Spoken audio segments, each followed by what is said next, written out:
Hello, this is What's Up With Your Principals. I'm Mr. Fee. And I'm Miss Ralston. Thanks for tuning in today. As promised, here are some updates for you specific to reopening school.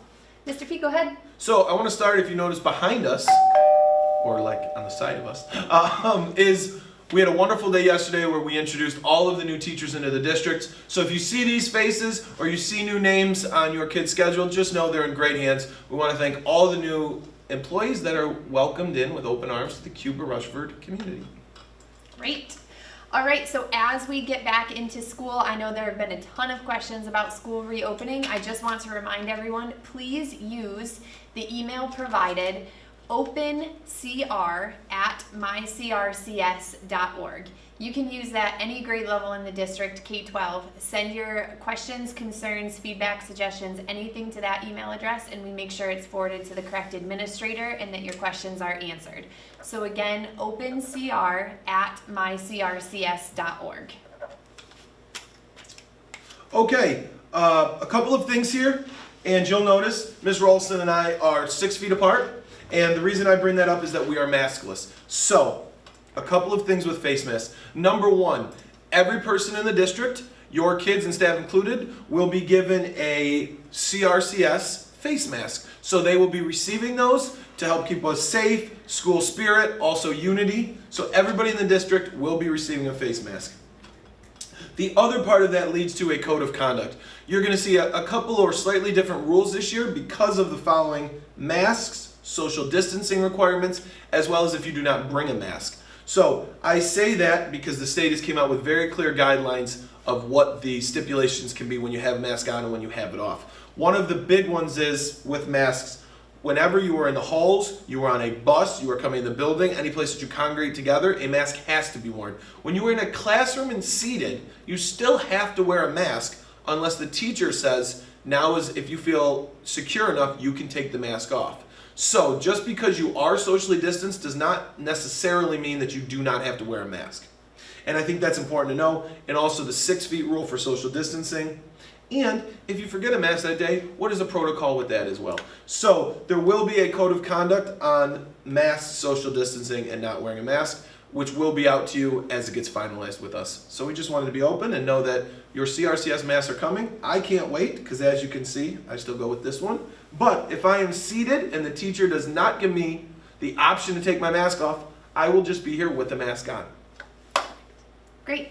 All right, so on the school calendar, there are things on the calendar like freshman orientation, back to school bash, and we are going to do those in some way, as well as something for our incoming 6th graders, but we are still working out those details. So I know it probably kind of gets a little repetitive to hear us say we're working out those details, but I promise you we are working out those details. So just again, stay tuned. There'll be something coming about what freshman orientation will look like, what the back to school bash will look like, and what something for our incoming 6th graders will look like. So stay tuned on that. It is on our mind. We are planning it. It's just there's a lot of parts to consider in that planning. So thank you for your patience. Stay tuned. I know a big question on everybody's mind is scheduling, and how come we haven't heard, and when do we hear, and my kids want to take certain things. Let me start with, from when this started in March, we've been very consistent that it was food, social, emotional, safety, then academics. So nothing changed here with the start of school. The state required a lot on safety, and we feel like we're in a good spot with that, so now we move on to the scheduling piece. So I say that to say we know there's going to be a hybrid model for a lot of you. We are still looking at what that schedule looks like. And thank you to the parents that voiced their opinions and comments about the importance of electives. So PE, music, art, there's a lot of electives that we offer that I'm not, so I'll just say etc. We are trying to see where they fit in the schedules and how that looks with social distancing, with staying in one room and all of those things. But those are big points that we are going to try to keep in our schedule moving forward. But that does mean our schedule will be a little bit later to be released because we are working those things out. The second part of that is BOCES.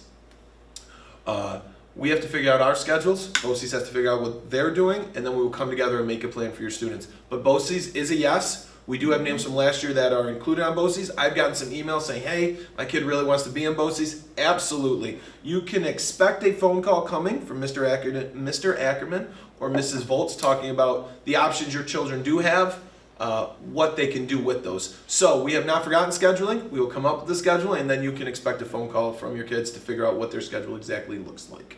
And that, I'm sure, makes you wonder about the color team grouping. So color team grouping, we are on our first draft, checking through that, seeing what needs to be adjusted and changed, making sure that our numbers work out for necessary transportation and social distancing within the classroom. So a reminder that if you are choosing to transport your own children this year, please contact Mike Sears, our transportation director, so that we can plan for that as well.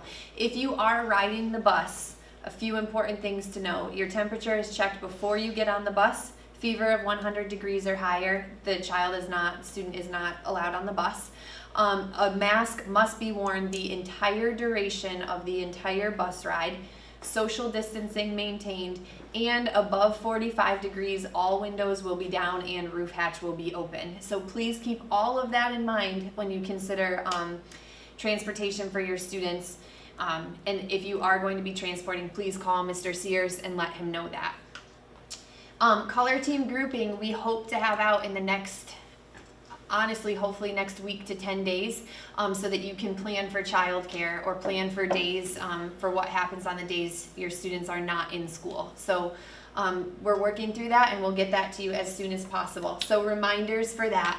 If your child is assigned to the blue team, they will attend school Monday and Tuesday and will have virtual instruction Wednesday, Thursday, Friday.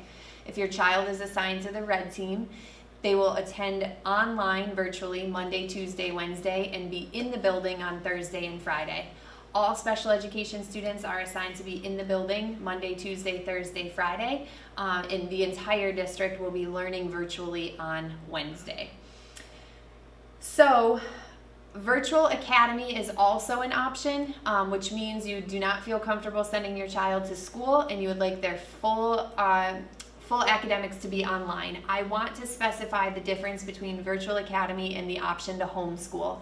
If you say you are going to homeschool your child, that requires a letter to the superintendent, and you provide the homeschool curriculum to the superintendent who approves your student for homeschooling.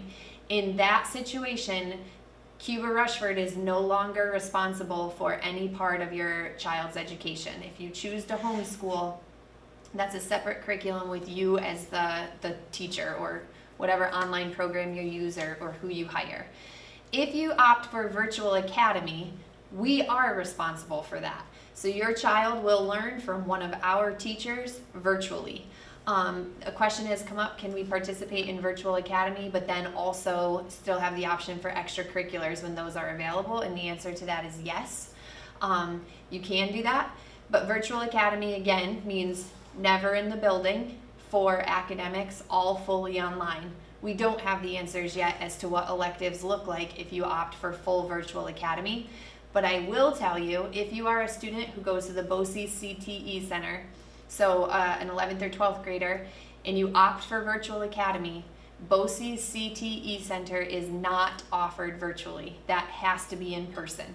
So you might have your other core classes with us virtually, but have to attend in person at the BOCES CTE Center. If you are making the request for Virtual Academy, that has to be sent to opencr@mycrcs.org or to Laura Smith, 585-968-2650, and that request has to come by Friday, August 14th. If you opt for Virtual Academy, it's 20 weeks. It's the whole first half of the school year that you are committing to that. And there was something else. You're committing to that? 20 weeks you got. Oh, and you are still, you have to still adhere by our Code of Conduct, the attendance policy, and the academic engagement during that time as well. So questions, please email opencr@mycrcs.org. Anything to add? Not on that, but I do have one update.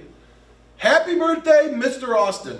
Mr. Austin does a ton of technology, behind the scenes guy, but we really appreciate everything you do. Even though this video may not be published until tomorrow, the day after his birthday, we just really want to give a shout out. One of the things we're really trying to do is treasure every day we're able to be around each other. So that doesn't just mean with your kids, it also means with our faculty and staff. So happy birthday, Mr. Austin. Good one, Mr. Fee. All right, so Here is a big change that families do need to know. We promised we'd share any information as soon as we get it.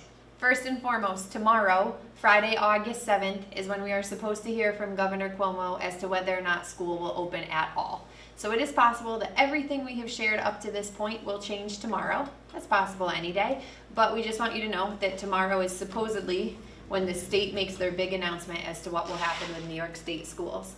That being said, originally, Wednesday, September 9th was supposed to be the first day of school. That is not going to be the case. The first day of in-person instruction will be for the blue team on Monday, September 14th. And the first day of in-person instruction for the red team will be Thursday, September 17th.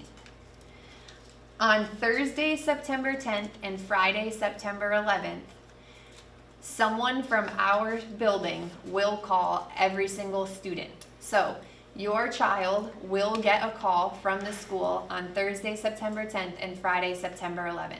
It is absolutely necessary that you speak to someone from the school that day. We are going to talk through your schedule. We are going to talk through protocol that you need to know for arriving at school the following Monday or Thursday. We are going to talk about what the virtual day looks like on Wednesday.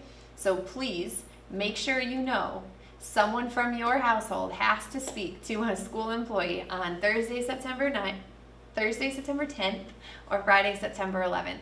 First day for in-person instruction for blue team will be Monday, September 14th. First day for in-person instruction for red team will be Thursday, September 17th.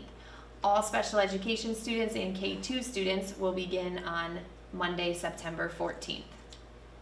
Questions, email us, let us know, call, anything we can do to help. And again, color team groupings will be coming hopefully within the next 10 days. Anything? I think you nailed it. All right, thank you so much for tuning in. We will continue to send these updates as often as we possibly can. Hope you're having a great summer. Stay safe. We really cannot wait to be back in school. Have a great weekend.